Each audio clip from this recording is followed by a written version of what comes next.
이번에 83 부동산 세제 개편안에 대해서 여러 가지 할 말은 많지만 그 중에서 양도소득세 중에 장특공의 공제 한도를 막음으로 인해서 이에 대한 문제점에 대해서 얘기를 꼭 하고 싶습니다. 지금 이 개편안은 많은 중산층 이상에게, 또한 오랫동안 한 곳에서 산 사람들이 바보가 되는, 그래서 무조건 집을 팔고 나가라는 그런 것을 강요하고 있는 것입니다. 예를 들어서 서울의 전체 아파트 수는 2023년 기준으로 해서 190만 채 정도 통계적으로 나와 있습니다. 190만 채입니다. 전체 주택수는 350만 채입니다.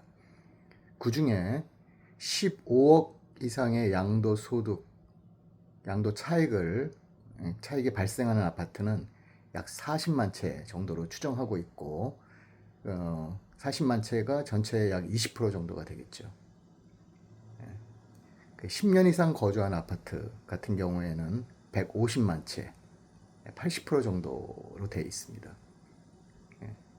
지금 예를 들어서 지금 매도를 한다면 15억 양도 차익을 기준으로 해서 80%의 장특공을 받아서 20%인 3억에 대해서만 양도소득세를 내면 되지만, 개편안이 확정되고 나서 매도를 하게 되면 7억, 10억만을 인정해 주기 때문에 거기에 2억, 그 다음에 5억은 별도 해가지고 2억 플러스 5억, 7억에 대한 양도소득세를 내야 되는 구조로 만든 것입니다.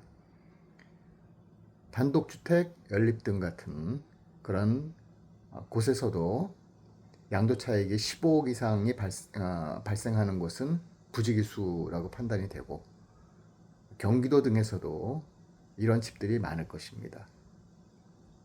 아시겠지만 분당의 이모 씨의 경우를 보십시오.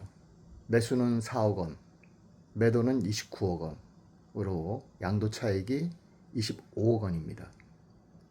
이모 씨가 개편한 내용으로 매도를 한다면 17억 원에 대한 양도세를 내야 되지만, 금년 7월에 매도를 하였기 때문에 5억 원에 대해서만 양도세를 1억 6천 정도를 지금 내고 있는 것입니다.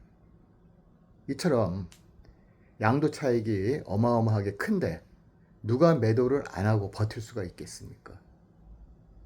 지금의 상황은 신규 아파트를 늘려서 가격을 안정시키지 못하는 것을 국민에게 화풀이하고 있는 그런 상태라고 보이며, 정말 어렵게 사는 국민과 중산층 이상의 국민들을 완전히 편가르게 하는, 갈라놓게 하는 그런 상황입니다. 기대를 할 수 있는 것이라고는 결국은 정권이 바뀌어서 원상태로 돌아가기를 기다리는 방법 외에 다른 것이 있을까 모르겠습니다. 이 현상을 정상으로 생각하고 있는 사람이 얼마나 되겠습니까? 생각을 해보십시오. 수십 년을 그 자리에서 살아온 사람들은 바보가 돼서 빨리 팔고 다른 곳으로 살라고 지금 강요를 하고 있는 것입니다. 예를 들어 어떤 곳에서 30년을 사신 분이 양도 차익이 20억 원이면 그 집을 팔고 바로 옆집을 사는 것이, 비록 양도세, 등록세, 복비 이런 것을 주더라도 되고 가만히 있는 것보다는 훨씬 이익이라는 것을 누구나 알고 있습니다. 이것이 리빙입니까?